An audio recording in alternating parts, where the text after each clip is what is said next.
الحمد للہ رب العالمین والصلاة والسلام علی اشرف الانبیاء والمرسلین وعلی آلہ واصحابہ اجمعین۔ عالی مرتبت سامعین و ناظرین، السلام علیکم ورحمۃ اللہ وبرکاتہ۔ موسم رحمت ماہ صیام رمضان المبارک اپنی تمام توانائیوں کے ساتھ جلوہ گر ہوا۔ میں اس پر آپ سب کو بصمیم قلب مبارکباد پیش کرتا ہوں۔ بارگاہ عزدی میں دعا ہے کہ اس مہینے کی برکتیں سمیٹنے کی ہمیں توفیقات ارزانی ہوں۔ یہ ماہ مبارک اپنے دامن میں اتنی برکتیں لے کر جلوہ گر ہوا ہے کہ ہمارے سارے گناہوں کو مٹانے کا ذریعہ ہو سکتا ہے، ہمارے باطن کی روشنی کا ساماں کرتا ہے اور ہمارے اندر کے سارے اندھیروں کو، ظلمتوں کو روشنیوں اور اجالوں میں بدلنے کی توانائی اور طاقت رکھتا ہے۔ اللہ تعالیٰ جل شانہ نے اس ماہ مبارک کو ہمارے لیے بہت ساری برکتیں اور رحمتیں دے کر جلوہ گر کیا، اور اس امت پر اللہ کا بہت بڑا احسان ہے کہ اس نے اس ماہ انور کے ذریعے سے ہمارے لیے آسانیاں پیدا کی۔ اس میں اعمال کا اجر و ثواب بڑھ جاتا ہے۔ ایک نفل ادا کرنے پر پورے فرض کا ثواب ملتا ہے، اور ایک فرض کی ادائیگی پر اللہ 70 فرائض کا ثواب عطا فرماتا ہے۔ مومن کا رزق بڑھ جاتا ہے، توفیقات میں برکتیں اور اضافے ہوتے ہیں، اور اللہ جل شانہ اپنی رحمتوں کے در کشادہ فرما دیتا ہے۔ خوش نصیب ہیں وہ لوگ جو اس ماہ منور میں اللہ جل شانہ کے دین سے جڑ کر، کتاب رحمت قرآن مجید کی تلاوت سے جڑ کے اور اعمال خیر کے ذریعے سے اللہ کی قربت کے ساماں کرتے ہیں۔ اور اس سے بڑا بد نصیب کوئی نہیں ہے جو ایسے مبارک مہینوں میں بھی محروم رہ جاتا ہے۔ میرے اور آپ کے اندر کو اجاڑنے کے لیے ہمارا اپنا نفس ہی کافی ہے، لیکن اس پر مستضاد شیاطین ہیں جو ہمیں ہر وقت ورغلاتے رہتے ہیں اور جادہ مستقیم سے دور کرنے کے لیے جد و جہد میں مصروف رہتے ہیں۔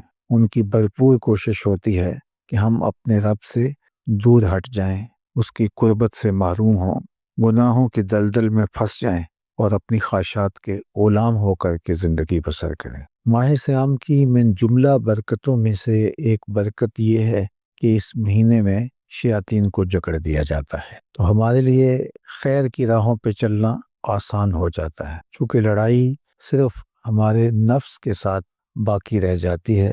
دو دشمنوں میں سے ایک دشمن باندھ دیا گیا ہے اور وہ شیاطین ہیں۔ اس عنوان سے حضرت امام بخاری علیہ رحمہ، حضرت امام مسلم نے اپنی اپنی اسناد کے ساتھ حدیث روایت کی ہے۔ آج کی اس نشست میں میں یہ آپ کے سامنے رکھنا چاہوں گا۔ حضرت سیدنا ابو ہریرہ رضی اللہ تعالی عنہ سے یہ روایت مروی ہے۔ فرماتے ہیں قال رسول اللہ صلی اللہ علیہ وآلہ وسلم، اللہ کے پیارے محبوب صلی اللہ علیہ وآلہ وسلم نے ارشاد فرمایا، اذا دخل شہر رمضان فتحت ابواب السماء، جب ماہ صیام جلوہ گر ہوتا ہے، اس مہینے کی آمد ہوتی ہے تو اللہ آسمان کے دروازے کو کشادہ کر دیتا ہے۔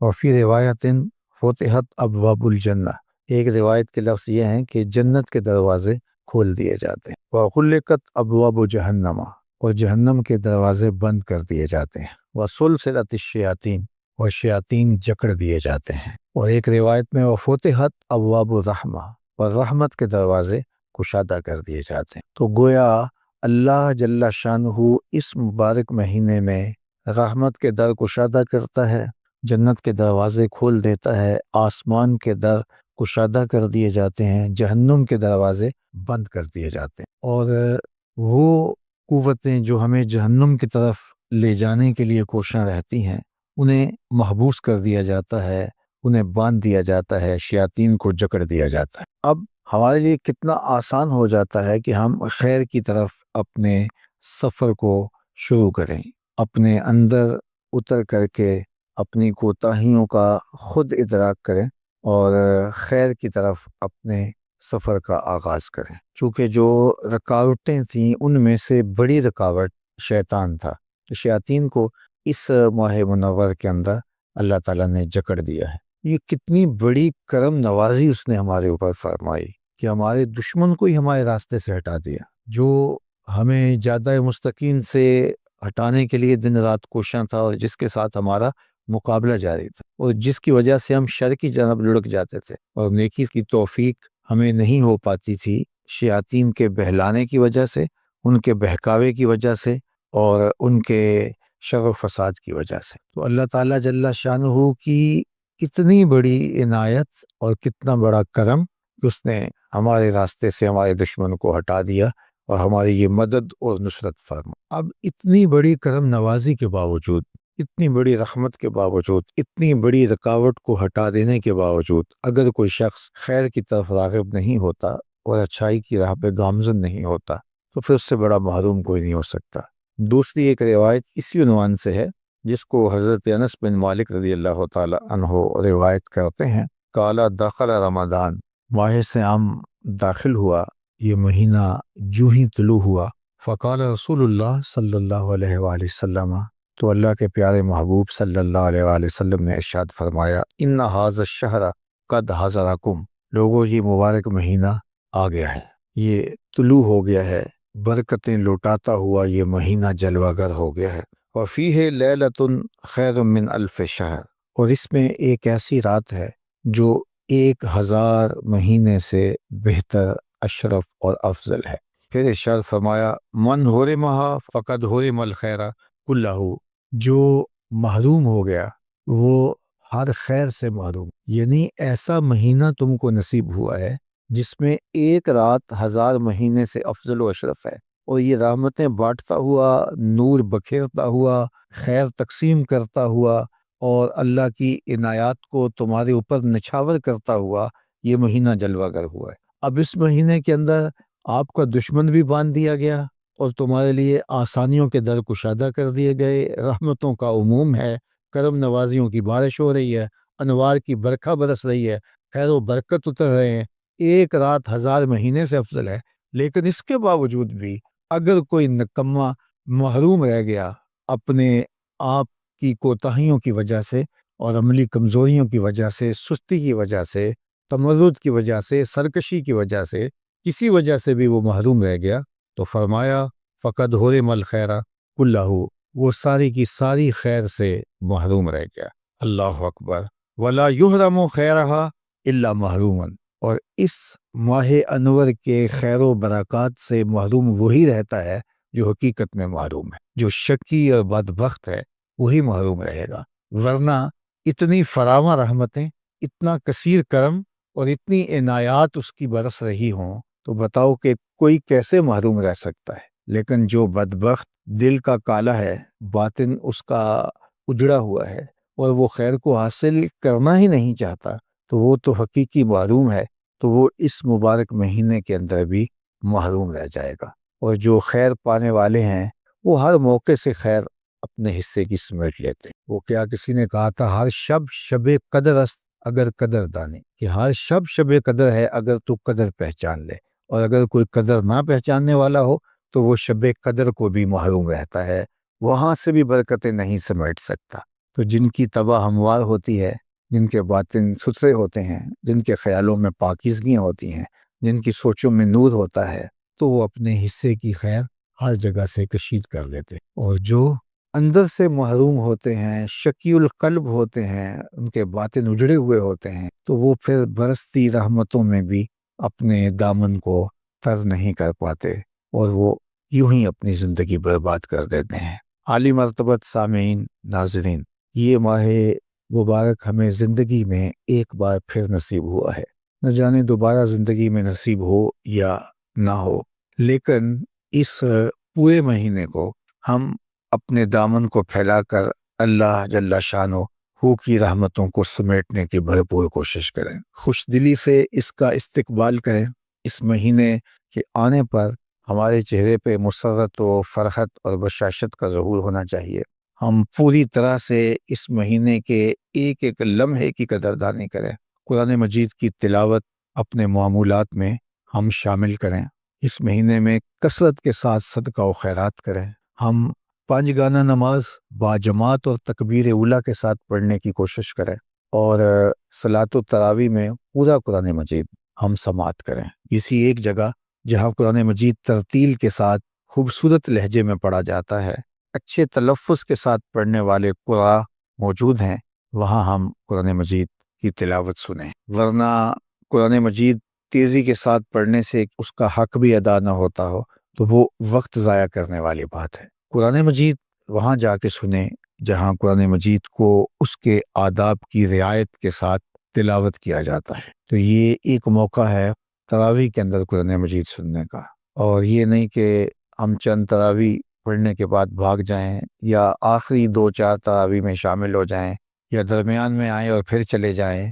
یہ تو عبادت اور ذکر و فکر کا مہینہ ہے. اللہ کے محبوب علیہ السلام خود بھی بیدار رہتے اور اپنے اہل خانہ کو بھی بیدار رکھتے، اور شد المیزر کے لفظ ہیں، حضور کمر بستہ ہو جاتے اور انتہائی کوشش بلیغ کرتے اللہ جل شانہ کے ذکر میں، اللہ کی یاد میں، قرآن مجید کی تلاوت میں اور دیگر اعمال خیر میں. تو ہمیں اس مہینے میں خاص طور پہ اللہ تعالیٰ جل شانہ کی رحمتوں کو سمیٹنے کے لیے بھرپور سعی کرنی چاہیے. اپنے بچوں کو بھی ترغیب دینی چاہیے. گھروں کے اندر وہ امور جن کے ذریعے سے بچوں کی دلچسپی پیدا ہوتی ہے، ان امور کو ہمیں بجا لانا چاہیے. شریعت کے دائرے میں ہوں، لیکن بچوں کی دلچسپی کے امور جو ان کے نفسیات کو دین کے قریب کر سکیں، ایسے امور کا ہمیں اپنے گھروں کے اندر اہتمام کرنا چاہیے، اور ان کے اندر تشویق پیدا ہو. ان کو انگلی سے لگا کر کے مسجد کی طرف لے کر کے آئیں. افطار کے دسترخوان پہ بہت شوق کے ساتھ اور ادب کے ساتھ بیٹھیں، اور اسی طرح سحری کھانے کا لمحہ آئے تو سحری کے دسترخوان پر بھی درود شریف پڑھتے ہوئے، ذکر و اذکار کرتے ہوئے، اور بچوں کو اس موقع پر دین سکھاتے ہوئے ان کے دل میں رمضان المبارک کا احترام بھی پیدا ہو، اور رمضان المبارک کے گزارنے کے لیے اعمال خیر ساتھ بجا لانے کا شوق بھی پیدا ہو.